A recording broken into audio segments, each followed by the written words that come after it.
All right, ladies and gentlemen, welcome to MACROACE with your host, Tony. It is going to be, I think it's going to be a quiet session, or quiet week for the rest of the week, shall we say, with tomorrow and today. Of course, tomorrow is Good Friday, and there isn't any stock market trading, but there is FX trading. But today we've got the Canadian employment change data, a little bit of stuff to go through with the expectations, what's happened so far within the markets, and that's going to have an effect on the Canadian dollar, or has already had an effect on the Canadian dollar, and what to expect. And when we look at the deviations, how has the release reacted in the past?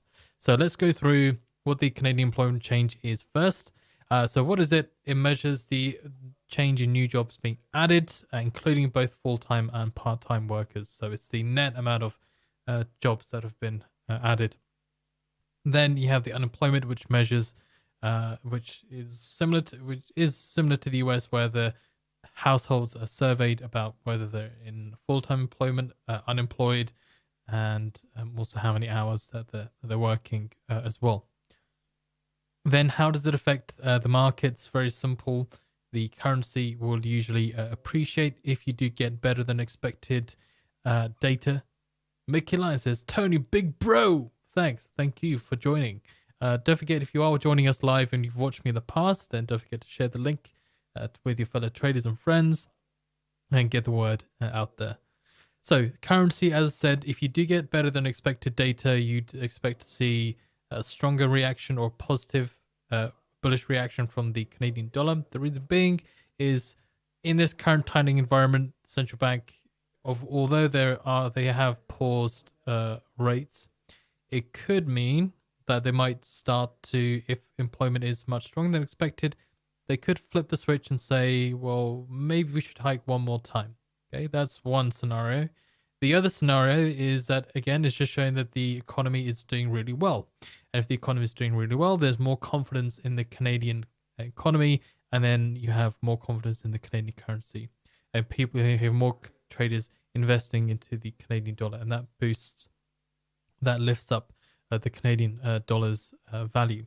Then for the bond market, again, simple. If you do get better than expected jobs data, a healthy economy, usually whenever people or traders or investors jump into bonds, they're jumping into bonds because there is an economic collapse, or there is an onset of an economic collapse, and or maybe things are not going so well with the market. So to go in risk off mode, traders and investors will usually go into bonds, and then the yield would move further down. But in this case, if you have better than expected data, the economy is doing really well, and then bond yields will go higher and the bond prices will go lower. So the reason why that happens is because whenever the government puts out bonds for traders or investors to jump into, what they want is they will pay a high yield when the economy is doing really well, because they know that the economy can, that the government can handle any extra stress of borrowing money, that they can pay it back quickly or without any sort of issues or hassle. And when you have the flip side, where the economy is not doing so well and the government is borrowing a lot of money, printing a lot of money, let's say, with the central bank printing a lot of money for the government to then use, when the central bank buys up the government's bonds with the printed money that they have, more or less a loan, then that's when the bond yields start to head lower, because the government isn't going to want to pay out a high yield if they don't have the money, if they don't have that much money to kind of back it up. The other reason why bond yields will go up as well is that if you have, bond yields can go down, is that if traders, again, if there are a lot of traders piling into bonds, then that of course pushes down the yield and boosts the price. So you also have that as another factor to consider as well, not just the government, but also what traders and investors are doing with their asset allocations. Then for the stock market, simples. In a normal environment where there's no tightening going on or any monetary policy hawkishness with regards to focusing maybe on the jobs market being too hot, then that would usually use in that normal environment, stocks would usually see an appreciation because again, same thing. The economy is doing well and things are looking on the up, and business profits will also pick up if there are more people working, or if there are more jobs available for people to take up and then produce more, and then in turn boosting GDP growth and consumer spending as well. Then whereas in this where in this cycle, now that we've come to the end of the Bank of Canada's tightening cycle, the question is then, do stocks see a positive reaction if the economy is doing well? The question now for a lot of traders and economists is, will there be a deep recession within the US, and will that have, how quickly will that have an effect on in other nations such as Canada? And does the central bank need to do any more work? But if we don't see, if the sentiment of a recession or a deep recession recedes and data is coming out nice and healthily, then that might mean stocks might actually move towards the upside instead, if that sentiment has shifted with the Canadian economy, or with what Canada is doing at the moment. So that's one thing to just bear in mind. Although yes, the Bank of Canada did pause their rates, they are still kind of waiting to see how their current rate hiking cycle has had an effect on the economy enough to say, okay, we're done. We don't need to do anything else. So the flip side is that stocks could see a downside move if you do get really hot Canadian data instead. Now, the previous report that we had seen, so this will be the sixth straight month of increases for the employment data. Okay, employment grew in healthcare and social assistance, public administration, and utilities. At the same time, few people worked in business, building, and other support services. And then looking at where the economy is at the moment. So, of course, inflation at 5.2%.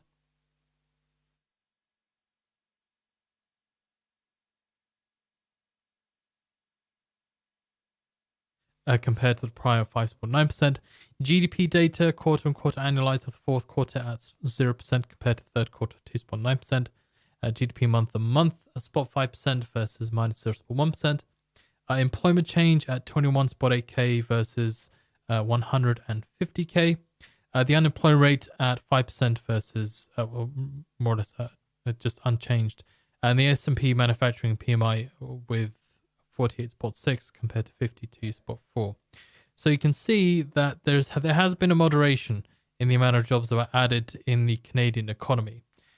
And then on the flip side, what kind of helps that notion that there is a bit of a slowdown within the economy is within the manufacturing sector. 50 and above shows that the economy is within expansion. And anything below that shows that the economy, that part of the sector, or that industry, that sector is within a contraction. So it going into the contractionary phase or part could be a worrying sign for the Canadian economy if the slowdown becomes hard, if it becomes a crash where things start to really go towards the downside with employment data, unemployment starts to go higher, and you have the manufacturing sector that really starts to struggle. Remember, Canada's economy, a lot of it is based off of providing minerals and natural resources globally. So that's one thing to consider, is that if their manufacturing sector gets hit hard, that's going to have a longer term effect on Canada's economy. Then the triggers for the economic release, what we want to know, what we want to understand. So yeah, the bullet traders, yeah. So we'll show you the currency pairs that we look at the most. Somebody said, Bob said, trying to catch up till the live point. First time checking in. How cool is this channel? Hell yeah. Big kudos to the lads doing this. Thank you very much. Thank you for joining us. Like I said, don't forget to share this with your fellow traders and friends if you find this information useful for yourself. Now, the employment change data. So what economists are looking at is a high estimate of 40k and a low estimate of minus 14k.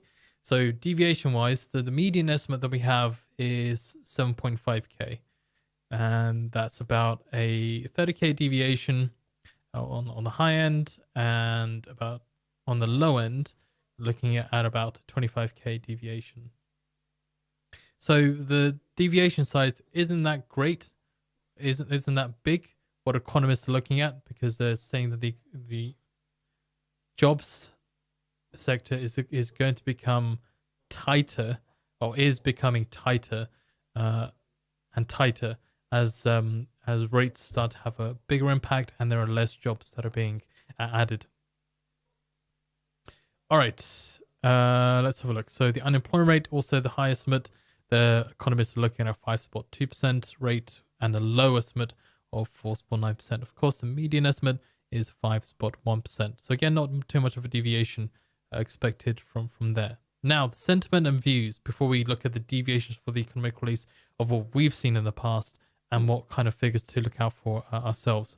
So on the 4th of April, according to central bank surveys, the outlook for Canadian firms had turned negative for the first time since 2020, while consumer inflation forecasts have moderated but remain robust.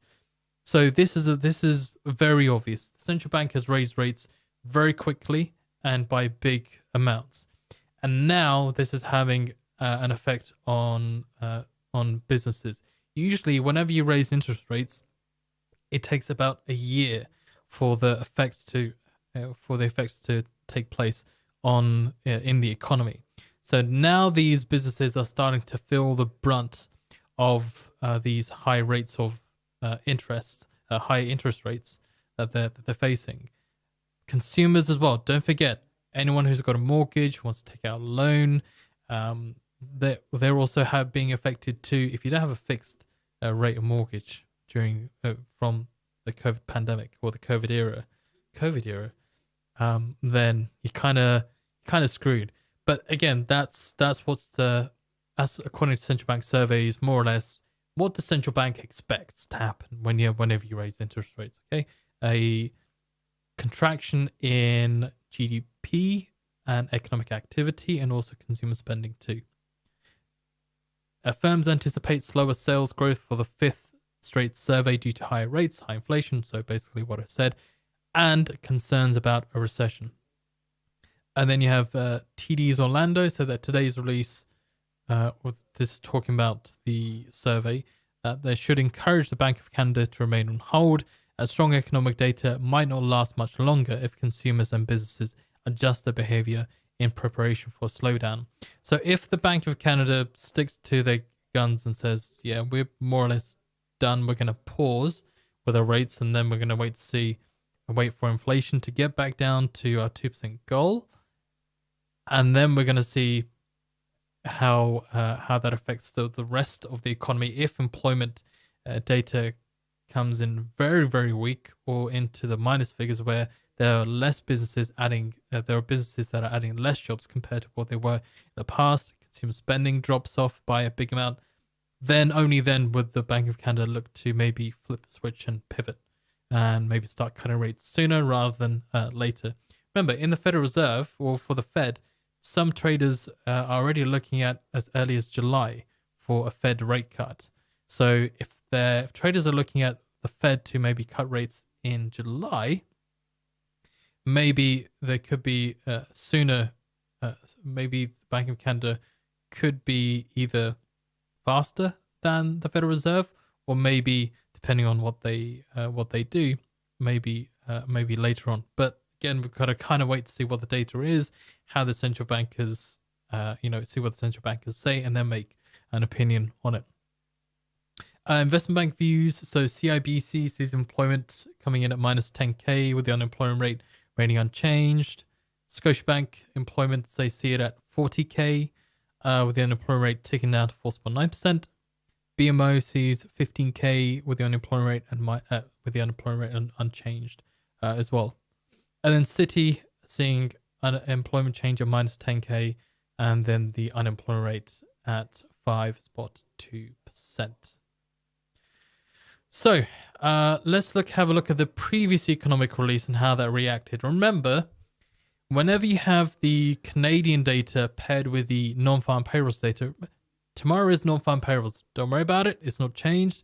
On the BLS's Bureau of Labor Statistics website, it is tomorrow at 8:30 a.m. Eastern Time, and we will be here to go through prep. Of course, FX market is still open. The stock market isn't. But this is still good to keep an eye on for. So you had the data for Canada and non-farm payrolls coming out at the same time. That usually causes a bit of mixed reaction or a bit of whipsawing, but it depends on which country does better. So if Canada smashes their forecasts compared to the US, which if it comes in as expected or near enough as expected, then you see more movement with the Canadian dollar. But and vice versa. Okay, that's something just to be aware of. But of course, we're soloing it. We don't have non-farm payrolls today with it, so get clean sheets. But let's have a look at how the previous release reacted. So going back in time, hopefully it works. Okay, there we go. So this is about 10 seconds before the previous release. If you're looking at, so the CAD JPY here is what we're looking at as one of our main currency pairs. One of the movers or the big movers that had seen a decent move last time around.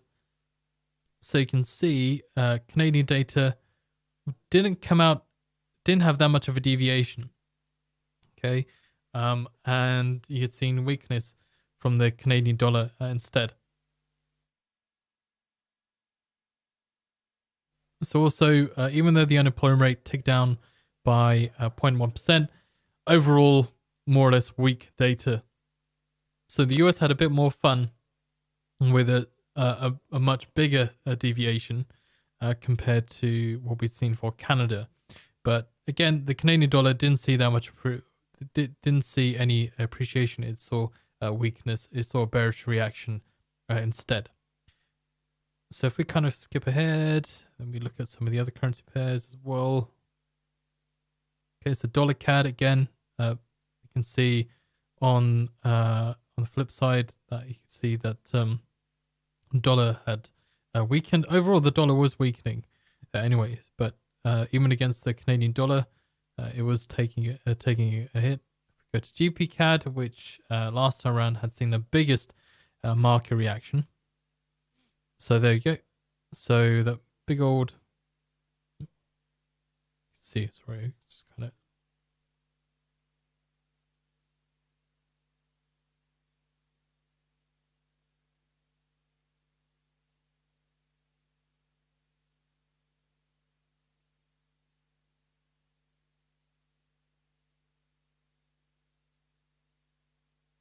There we go.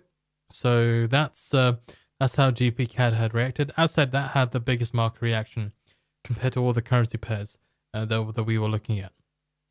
And I'll bring up the deviation sheet soon. But you can see there's a big wick up, and then it moved back towards the downside. Keep going.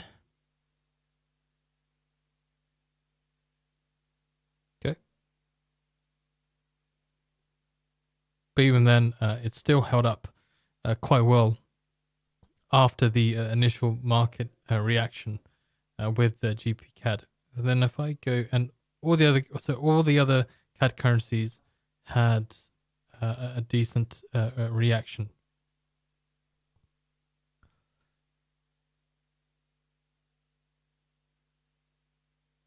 Okay, so that was the previous market reaction for the economic release. Now what we'll show you is where the honey is. If you are a subscriber of MACROACE or to the mailing list, you will be able to have access to the deviations sheet. So what is the deviation sheet? all it is, it shows you how the markets react to an economic release and by how much. Okay, so here's a history of the Canadian data that we've had from the past. Now, you usually can see when there hasn't been too much of a market, when there hasn't been too much of a deviation, the Canadian dollar has seen a depreciation instead.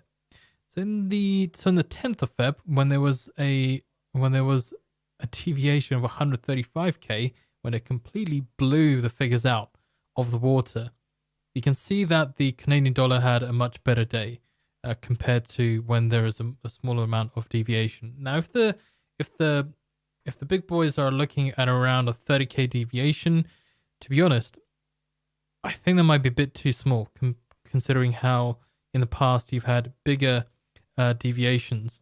You can see here, so about 100. You see, there's 100k there, 135k. When there's been a bigger deviation than expected, then you see more of a reaction from the Canadian dollar. So we're probably looking, if we're looking between 99 and 135, we're probably looking at around a 70, at least a 70k deviation, or 70k to 100k deviation at least within that range. Anything above that we usually should see the Canadian dollar strengthen if we see much stronger than expected figures. Now, as I said, which currency pair has seen the most reaction in the past? Consistently, we've seen that it's been GBP CAD. Okay, remember that the Canadian Bank of England and Bank of Canada, you've had a difference in their hiking path. The Bank of Canada was more aggressive than the Bank of England, so that's why you've seen a bigger reaction in compared to the GP CAD. You've seen a bigger reaction on GP CAD. Even though the Japanese have been continuing with their monetary policy easing, it still hasn't been it's the third biggest reaction within markets. And then you have the EuroCAD, which has seen the second biggest reaction. So these are the ones we're going to keep an eye out for. Are the GP CAD, EuroCAD, and CAD JPY. We're going to keep our eyes peeled for. But as I said, looking for a 70k to 100k deviation for a big reaction from the Canadian dollar that then sustains itself, rather than seeing a initial jump either down or up, either side, and then it kind of crawls back to where it was pre-release. But I think now that the Bank of Canada has pause rates, you might see bigger movements happen if there is overall with the Canadian employment change, if the other central banks are still raising interest rates. Now, of course, now you've had the RBA have pause rates. Okay, that makes it the second major economy, or second major central bank, should I say, to pause rates alongside the Bank of Canada. So we could see some more volatility with the Canadian dollar currency if we do get blowout figures.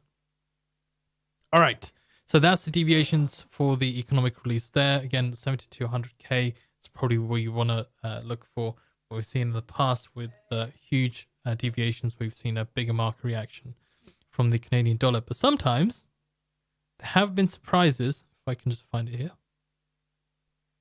Yeah, look here. Sometimes there have been surprises where data, I think that might be in at the same time as the US data, remember correctly? Hold on.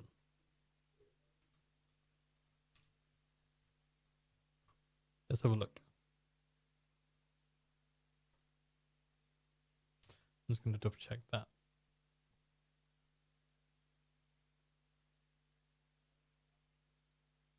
Oh yeah, so it was at the same time.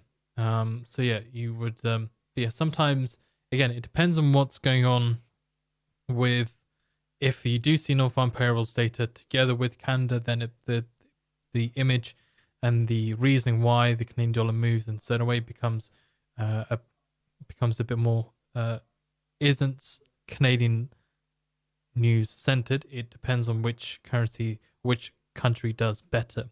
So if the US country, if non-farm payrolls is much better than expected, that will lift all the other dollar denominated currencies.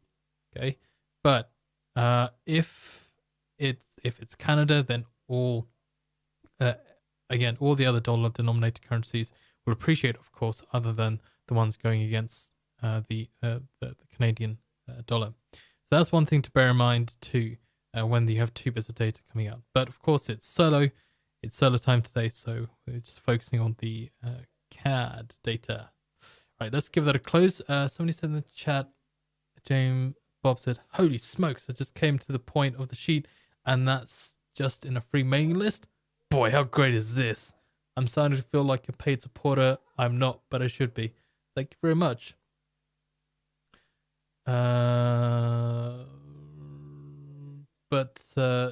Yeah, so the pip change is there just to kind of measure what the initial market reaction is. So I'll bring up the deviations again. So that is on the 1 minute. That's on a 1 minute candle, showing you what the initial market reaction is from the economic release. Okay, if it's an idea to add the percentage changes as well for the economic release on the currency pairs, that I can put in if that helps give you a better understanding of how big the change was or how big the move was percentage wise as well. But as I said, I look at what the initial market reaction is going to the wick of the candle, and then after 10 minutes, which is represented here in the brackets, I represent what the move was post 10 minutes from the release. Again, all on the 1 minute candle, all on the 1 minute chart that I look at that data. That's going to the end of the candle. So again, capture what the initial market reaction was, right? And then how the market kind of trailed on after that, or if it continued pumping up higher from the data. Hopefully that kind of makes sense.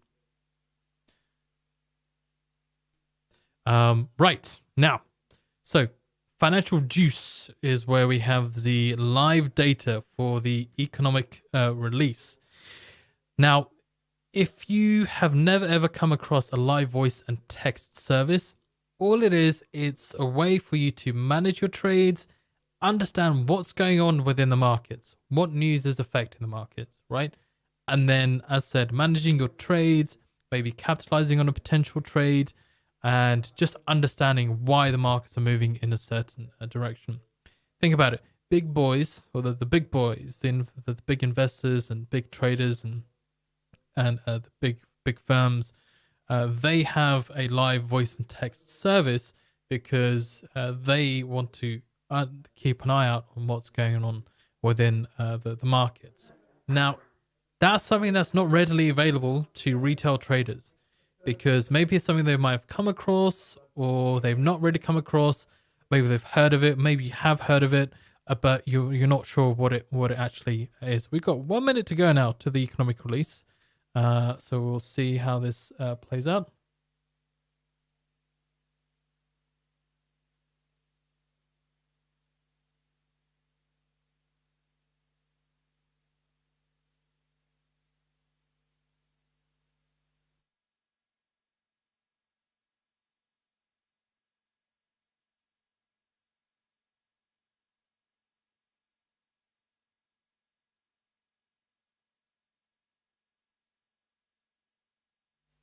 All right. Okay. Let's get the Canadian stuff up and ready. Let me get EuroCAD on here.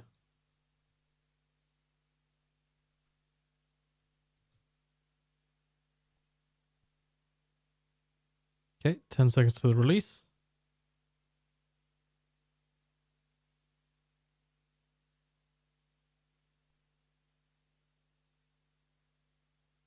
Okay, 34.7K, 34.7K, higher than the forecast of 7.5K. Canadian unemployment at 5%, lower than the forecast of 5.1%. District jobless claims, 228k, 228k, higher than the forecast of 200k. Continued jobless claims, 1.823 million, 1.823 million, higher than the forecast of 1.7 million. Canadian participation rate, 65.6%, 65.6%, lower than the forecast of 65.71%. And Canadian average hourly earnings year on year, 5.2%, 5.2%, lower than the forecast of 5.5%. So looking at the Canadian data, so strength from the, so we had seen a little bit of strength from the Canadian dollar there. Not too much on the CAD JPY. Remember, as I said, CAD JPY had seen the biggest reaction from the markets overall, but not seeing that much strength there from the Canadian dollar.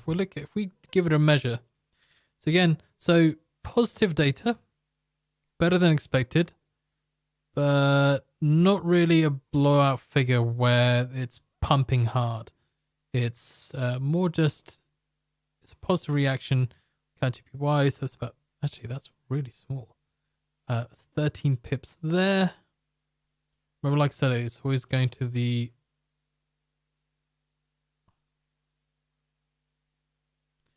wick of the candle for the initial reaction. So we go. So you've had a bigger reaction on Euro CAD. Okay.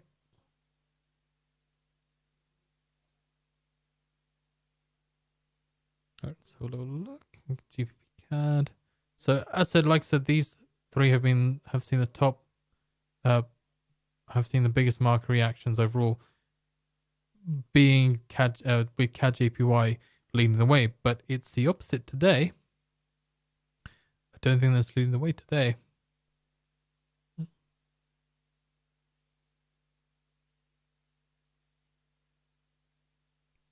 Okay, there we go. 23 or 24 pips towards the downside. So yeah, not a big crazy move like we had seen last time around with the deviations, or not as big as a move compared to last time with the deviations for the economic release from for the Canadian data. And so if we just imagine what the initial reaction was in the past, so you had CAD JPY, the last release had seen 39.2 pips towards the downside. Today, with positive data and it being by itself, not being paired with the US data, seeing 13 pips towards the upside here. With the EuroCAD, comparing that, let me just bring the window here. Maybe that'll actually be better. Kind of bring it here. There we are. So with the EuroCAD, we can see. There we go. So again, not as big as of initial reaction from the EuroCAD and then GBPCAD. Okay. Again, a much half the size, half the pip move size from the last release that we'd seen.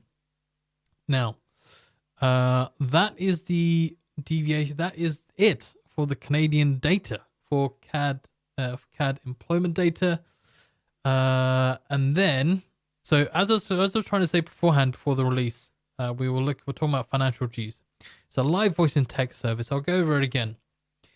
The reason why I use the live voice and text service is to understand why the markets are moving in a certain way off a piece of news, if there has been any, and then to be able to then manage your trade, or maybe capitalize on a potential trade as well. If you're a day trader, it's a really good tool for day traders to use, because if you're wanting to capitalize on potential trades, maybe scout the markets, there may be a bit of news that rocks the market overall for the whole day, and then you'd want to know why, and then maybe capitalize on that potential trade that you have presented to you, or manage your risk for your day. So that's what FinancialJuice is. So if I let me bring up the website as a whole. I get rid of TICKSTRIKE for the moment. Here we are. So Financial Juice, you have your news feed here in the center. On the right hand side, you have your voice feed. Again, that's live as well. And you have your economic calendar on the left hand side. So what this is, and also you have your need to know market risk. What risk is there to the markets for the trading day? What's already happened has had an effect on the markets already. That's also there in one place. So everything that you need, your news, your voice, your text, your economic data, all in one place on Financial Juice. Okay, and here we go. It's also, the data is also charted for you as well from the economic releases that have occurred as well. So that is the live pro version of Financial Juice. Okay, so there's two versions of Financial Juice, and I'll explain to you the difference.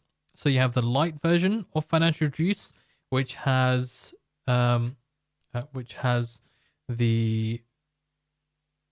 with live version of Financial Juice, which doesn't have any adverts playing, no advert banners, no delays to the website, and you also get to speak to the news desk or ask us questions as to why the markets are moving in a certain way. That's the live version of Financial Juice. The live version has adverts playing, has advert banners, and has a delay to the site. So that is something to be aware of the differences between the pro version of Financial Juice and the light version of Financial Juice. If you do want to sign up to Financial Juice for the pro version straight away, first make sure you have an account on Financial Juice, and then you've gone to your email to verify it. Once you've verified your email, then go back to the Financial Juice site, and if you want to then make your payment for whatever you want to choose, and then log out and then log back in, and that will act as like a verification for the pro version of Financial Juice. So that's that there. TICKSTRIKE, as I said, so if you're familiar with TICKSTRIKE already, you'll know that it allows you to listen to order flow within the markets, and or another simple way to put it, it shows you how strong the buying or selling momentum is within different assets. That includes forex, stocks, futures, crypto, and also your internals like your VIX or your ADD. Okay, that's what TICKSTRIKE is all about. So this box here is called the ticker. Okay, so what the ticker represents is a certain asset that you may be looking at, and you have these numbers with a plus or minus sign. The number represents the strength of the buying or selling momentum. Okay, and then the minus figure shows you whether it's selling or vice versa buying momentum. Now you can see here when there's a little bit of buying, so you can see here on GPCAD there's a little bit of buying going on, and it's showing you that there here. Okay, so what do the numbers represent? The numbers represent the level of sensitivity. 1 being the most sensitive to market reactions. So I said if there's a little bit of buying or selling going on, see there, you'll have TICKSTRIKE giving you a visual alert. And there is an audio alert, but I've turned it off. Otherwise, you guys would be hearing TICKSTRIKE go off in your ears, and I don't want that for you guys. So level 1 being the most sensitive to market reactions. You can scroll and chop and change that. You can drag that all the way to level 15, which is the least sensitive to market reactions. Okay, and that means only when there's a big amount of buying or selling momentum happening within the markets will TICKSTRIKE go off and give you a visual or audio alert. So at the moment you can see here, all these, you can see the other currency pairs seeing a TICKSTRIKE go off for CAD GPY, and there we go. But on GPCAD, you're not seeing anything there. Okay, again, as I said, you can kind of chop and change whatever you want to do with that. So that's tickstrike.com, and there's a 7-day free trial of that as well. That is there for you. All right. Let's see. How are we doing here? Okay. So that's TICKSTRIKE there for you. Don't forget, so for the MACROACE, so for the deviations then, somebody said, hey, it's free. How do I not know that? So all you've got to do is sign up to the MACROACE mailing list every Sunday. I sent out one email that gives you the deviations for the economic release for the upcoming week ahead, and also the live streams for the YouTube live streams as well. I'll give you a summary of what to expect in the European, US, and Asia session, and a summary of the weekend news. Now, it isn't big and fancy with big charts or line graphs or anything like that, or tables. It's quite simple because more or less I'm talking to you guys here, explaining more detail about what to expect for the economic release, which is where the honey is. But I have had some requests. It's something that I'll think about, but I do like to keep it nice and simple and short and sweet for people to have a look at, have a quick rundown of. So that's MACROACE. Again, MACROACE main list. That's also there for you. Don't forget to like the video as well, share it, subscribe to the channel, get the word out there. If you found this information useful for you, then definitely give us a thumbs up and get the word out there as well. Subscribe to the channel. All right. Then finally, we have unusual activity. So if you like trading if you like trading high probability stocks, futures, forex, and crypto breakouts in real time, then you can sign up for unusual activity and have a load of fun with that as well. All right. So tomorrow we have non-farm payrolls, and we're expecting, again, as said, FX market is open, stocks are closed. So that's what our main focus is going to be on, but we're still going to go through prep for the economic release anyways. I don't want to miss out on non-farm. All right, thank you very much for joining me. Mickey Lyons says, did somebody say data came out late? No, it came out at 8:30. Did it come out late for you? If you're on the FinancialJuice news feed, there is if you're on the FinancialJuice news feed, it should be lickety split for you. If there has been an issue, do let us know. Actually, you can email me at tony@financialjuice.com. Here you go. There you are. I know I've put so many links here in this chat, but there you go. There's my email. All right. I will see you guys tomorrow. Thank you very much for joining me, and take care. Goodbye.